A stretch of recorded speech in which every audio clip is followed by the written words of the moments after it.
So, where are you headed?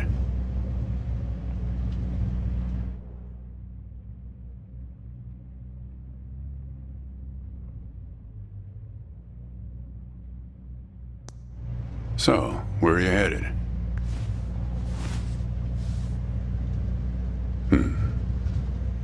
Not the talkative type, eh? That's okay. Most people I pick up are just waiting for their turn to talk.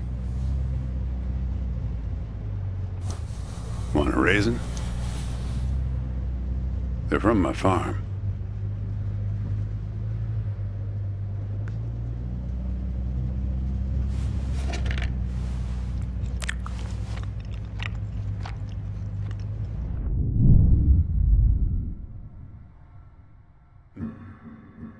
You don't look so good. Guess those things don't agree with you yet. Strange. They're Thompson seedless. Good raisins. We still farm more of those in California than anywhere on Earth. You want to know the clearest evidence that reality isn't real?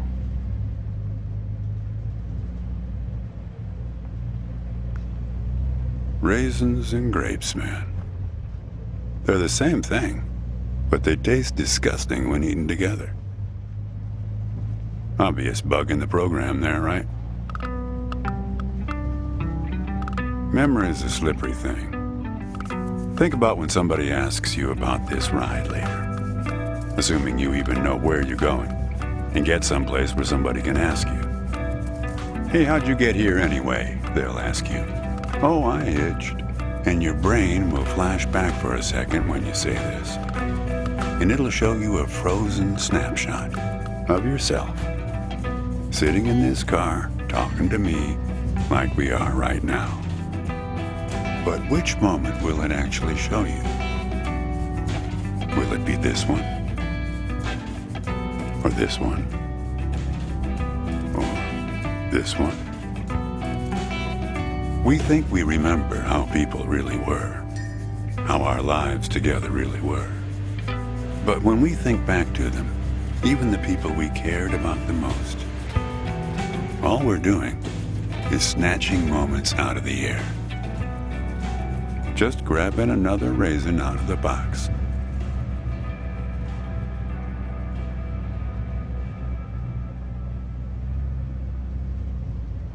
My wife. She's dead now, but you probably guessed that. Takes one to know one, right? I can always spot someone who's grieving along this highway. They usually stand on the road with a dazed look on their face and their thumb up in the air.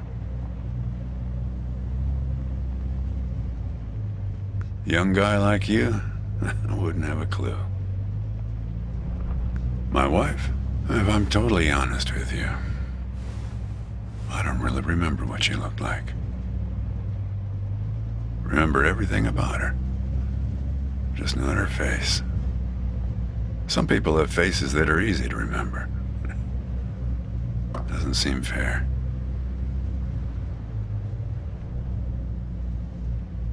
Sure, it's not as easy as people think. I'll give you an example. You think you're present in the moment? You've been talking to me for a few minutes now. What color are my eyes?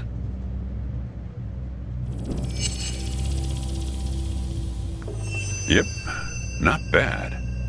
But that's just your photographer's eye.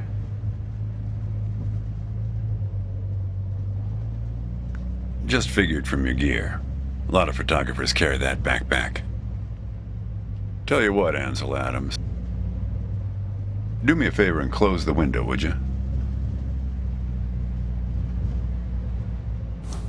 That's better. Now, where were we? Yeah, fair number. But after a while, you start seeing the same few archetypes over and over. You got the numbnuts Kerouac fans. You got your autodidact blowhards. They'll talk your ears off. You got a lot of people from Cincinnati for some reason. You got your deadheads trying to get to some concert someplace. And then there's the water bottle person, always worrying that they're going to run out of water before they get where they're going. Still, you're the first hitcher I ever picked up who doesn't have a destination. Copernicus. Well, seems like the right name for a guy who's traveling the world without knowing where he's going. You just sit back, Copernicus, and invent a language where false statements are impossible. What? Oh, I stand corrected.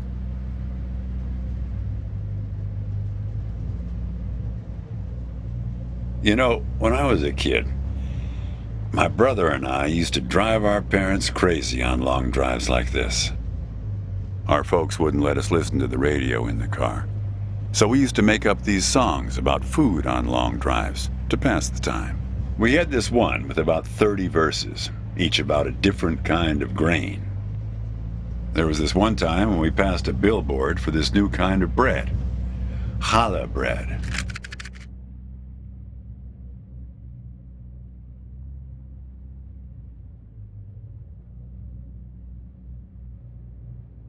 What you got there?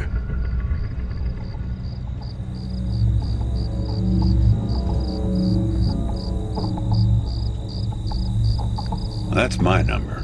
I used to leave those all over my car in case my car got lost and somebody found it. But yeah, feel free to call me anytime you get in trouble. So, where were we?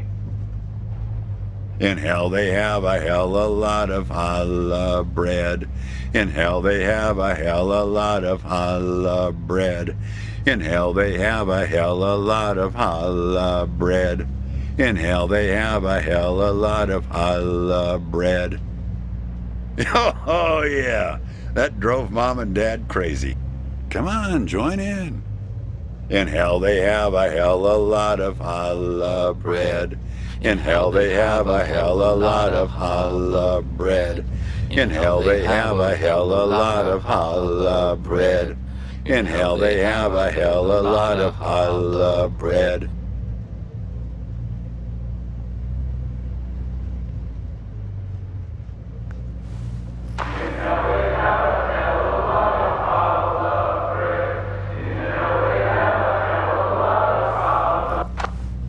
Actually, I'm beginning to understand my parents' perspective. Getting older's funny. It's like reading a book where less and less happens, but the writing gets better and better. You got that right, kid. Let me tell you, getting old is no picnic.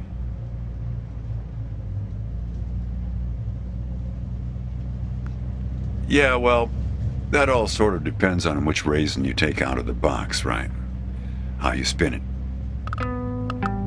We were married for 37 years. People used to ask us how we managed, being married and all, working off the side of the road together, sharing a little trailer. The truth is, nobody knows if they're happily married. All they know is that it's the thing they've been doing every day for the last 37 years.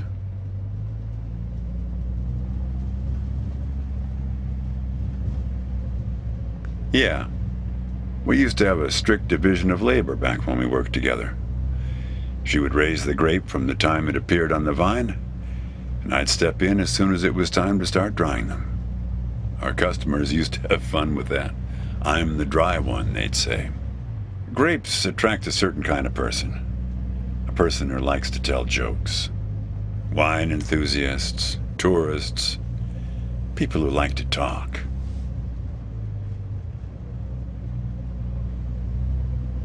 There's a photo in that glove box there of us, standing in front of our trailer. It was in a magazine. One of those stories about vanishing farmers that always pulls heartstrings with the rest of the country. Well, I never opened the glove box myself. It's kind of a superstition of mine. But help yourself.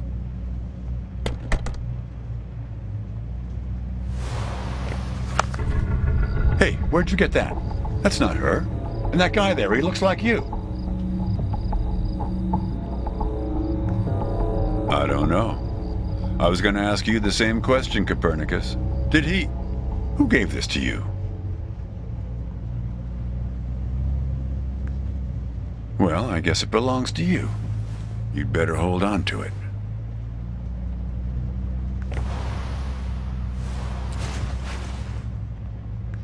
What woman? Well, oh, her. Well, hard to say. I wouldn't lose any sleep over it.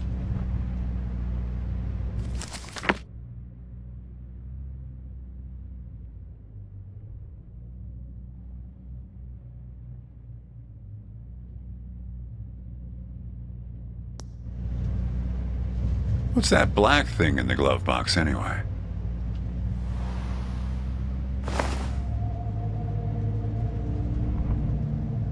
See anything interesting there?